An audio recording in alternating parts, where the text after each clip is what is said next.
বাংলা সিরিয়ালের বেশ জনপ্রিয় একজন অভিনেত্রী হলেন সোনামণি সাহা। একাধিক জনপ্রিয় ধারাবাহিকে অভিনয় করেছেন তিনি, তার মধ্যে দেবী চৌধুরানী, মোহর এক্কাদোক্কা উল্লেখযোগ্য। বিশেষ করে বাংলা টেলিভিশনে প্রতীক সেন এবং সোনামণি সাহার জুটি খুবই জনপ্রিয়। তবে শুধু পর্দায় নয়, বাস্তবেও নাকি তারা প্রেম করছেন। সেই মোহর ধারাবাহিক চলার সময় থেকেই প্রতীক এবং সোনামণির প্রেমের খবর শোনা যাচ্ছে। তাদের মধ্যে ব্যক্তিগত সম্পর্কে রসায়ন জেনে ভক্তরা তো খুবই খুশি।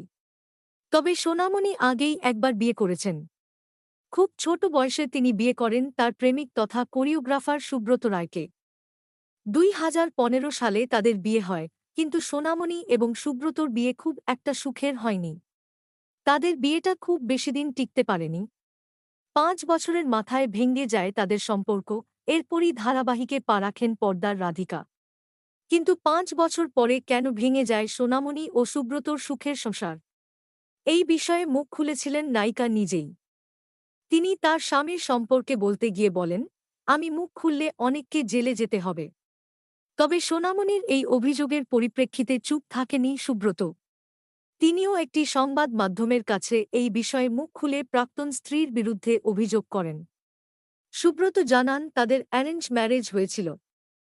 তিনি শুধু সোনামণির অভিনয়ের কথা ভেবে মালদা থেকে কলকাতা এসেছিলেন তাকে নিয়ে।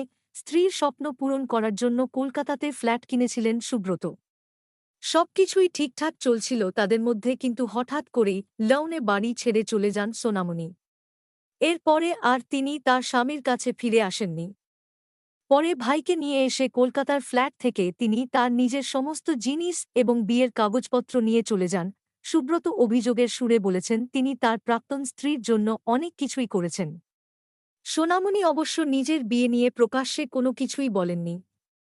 প্রতীকের সঙ্গে তার সম্পর্কের খবর জানাজানি হতেই গুঞ্জন শুরু হয়েছিল যে তার জন্যই নাকি সোনামণির প্রথম সংসার ভেঙেছে। তবে সেই গুজব অভিনেত্রী উড়িয়ে দিয়েছেন।